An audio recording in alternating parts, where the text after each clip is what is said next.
Hey everybody, welcome back to the channel. If you're new here, thanks for tuning in. It is a gorgeous day here in Oregon.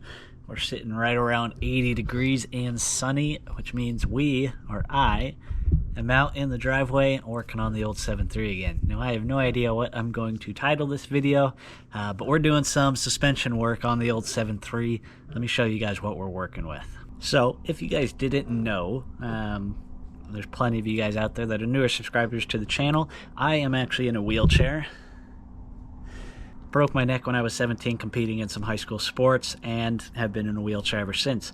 Now I am partially paralyzed, which means I can stand up and do little bits of things, which allows me to get in and out of trucks like this, but I am still definitely not at anywhere near full strength. So getting into a tall lifted truck is definitely a bit challenging, and this truck is definitely pushing the limits of what I can get in and out of safely. If my legs, or if I've been working up on my feet for a while and my legs are pretty worn out, it's a little sketchy getting in and out of this truck. Now this truck is a 99 F350. It does have a leveling kit on the front end. So for those of you that are familiar with this, you might know this, but essentially on these trucks, and I think up into the newer generations as well, on an F350, I think it is a 4-inch block that they have in the rear underneath the rear leaf springs.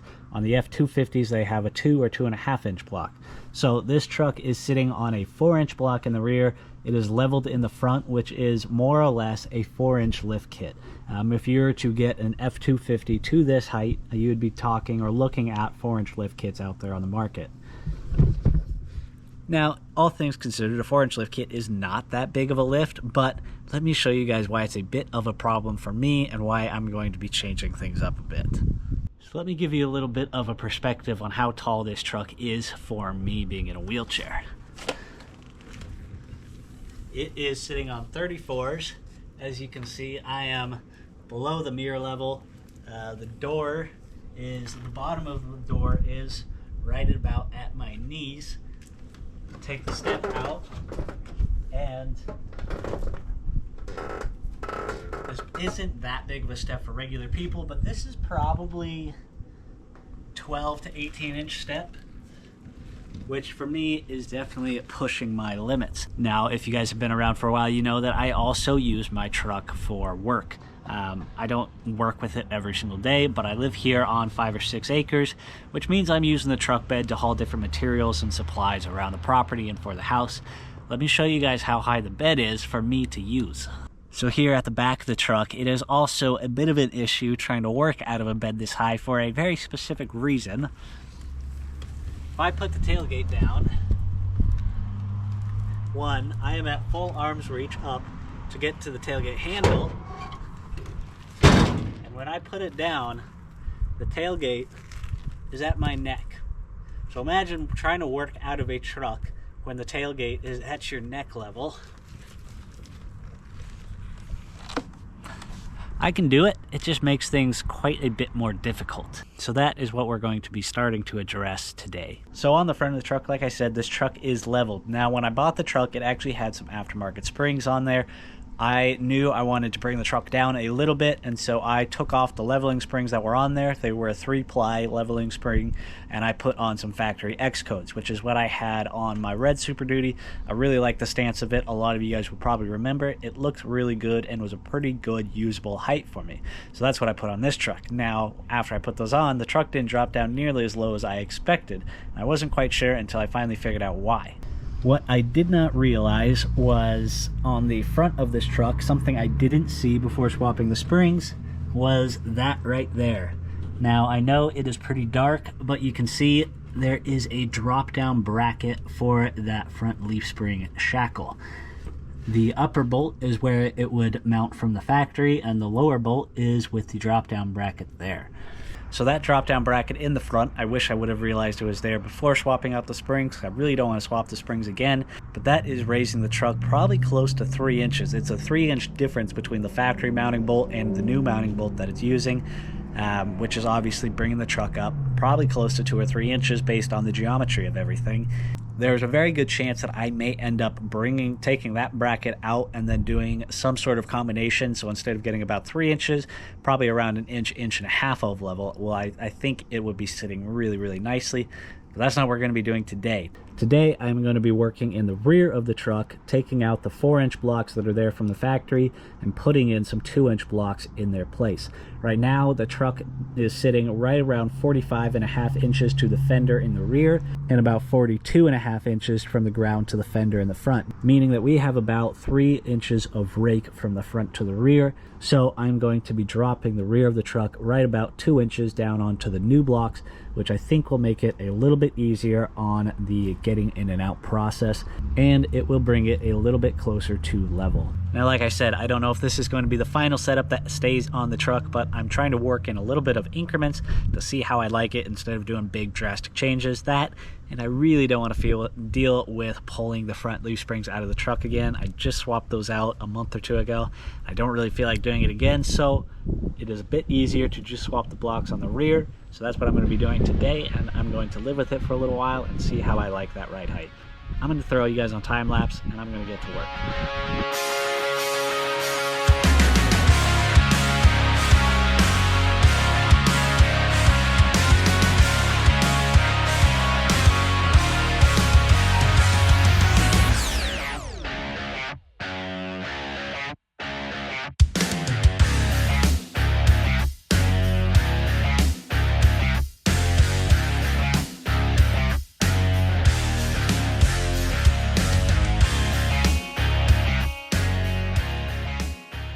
Alright guys, got a bit of a problem here.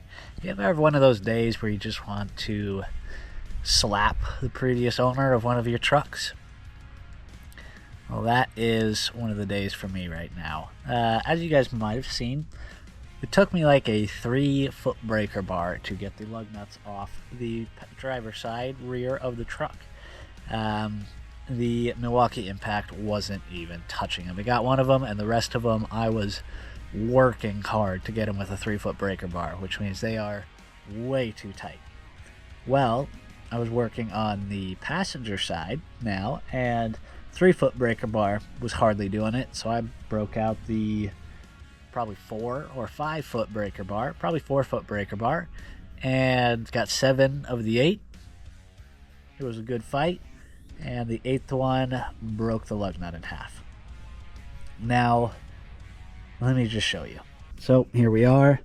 Got the nice, that's probably a 4-foot breaker bar on the 1/2-inch ratchet, and got 7 of the 8 free. And here is the 8th, or what is left of the 8th, right there, broken off right down near the bottom.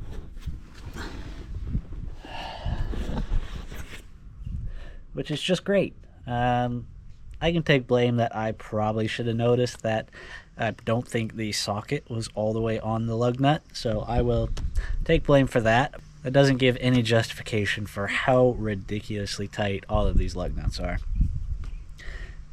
It shouldn't even take anywhere close to this amount of force to break the lug nuts off of one of these trucks.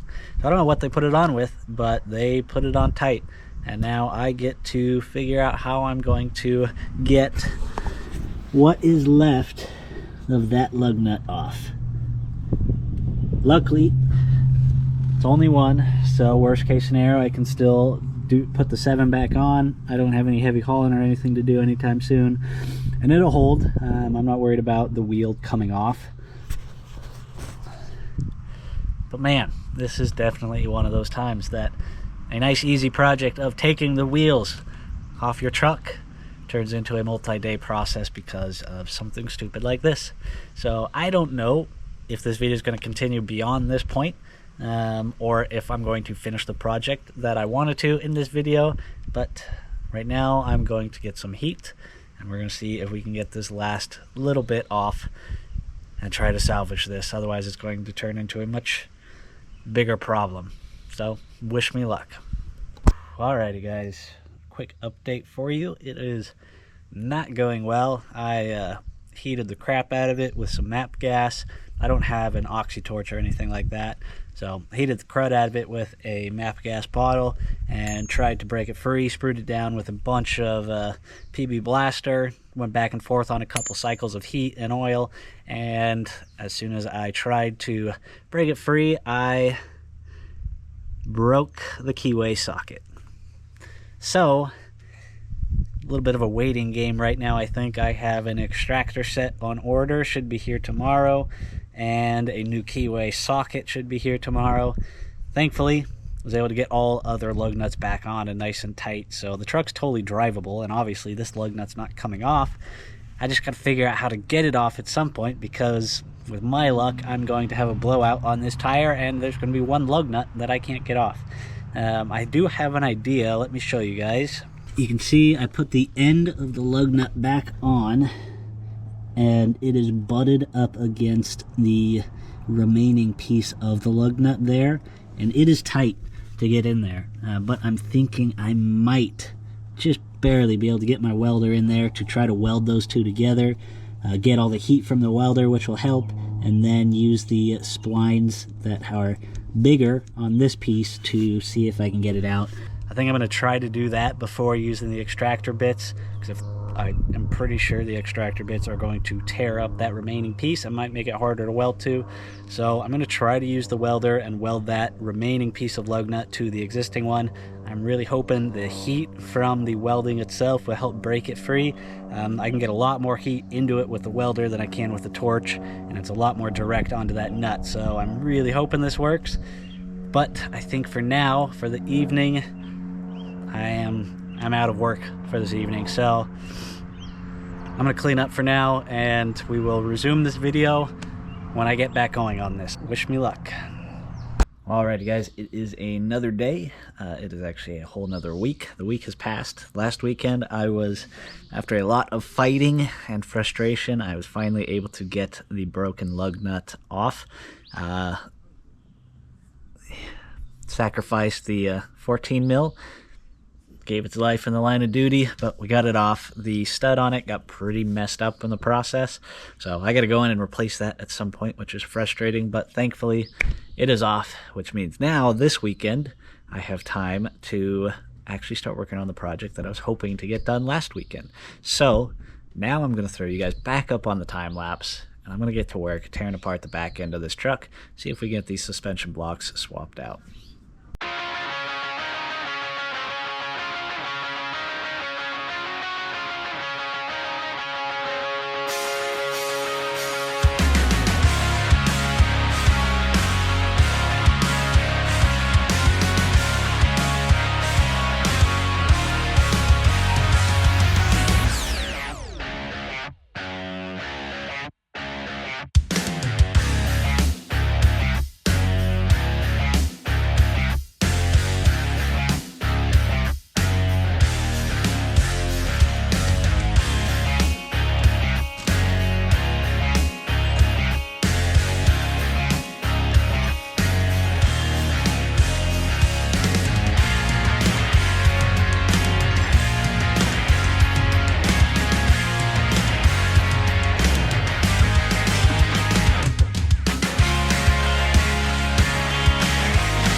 truck is back together. The wheels are ready to go on. Figured I'd show you guys what it looks like before I put those on so you can see it a little bit better. Here she is, looking pretty good. You guys can see, like I said, we got the new blocks down below. We got some new U-bolts on there. The factory U-bolts, the thread portion wouldn't have been long enough to go with the 2-inch block, so I ended up just getting a new set of U-bolts. I think the kit with the U-bolt and the block was like 60 or 80 bucks, so it was pretty cheap. Threw some paint pen on there to see if these rotate down the road, and it's looking pretty darn good. So throw the tires back on, drop it down, and see how the truck is sitting. Well, alrighty guys, the projects for the weekend are done. Looking at the truck right now, it is sitting quite nicely. Let me show you guys. Here we are. It is still technically about 1.5 inches higher in the rear, which I think is a pretty darn good point to sit at. It still allows you to put some weight in the bed without really sagging back in the rear, looking nose high or anything. But I think it is looking good. Honestly, it's a really, really good stance on the truck. It still might be a little high for my liking, but before I do any more changes, I'm going to live with it for a little while and see how it feels.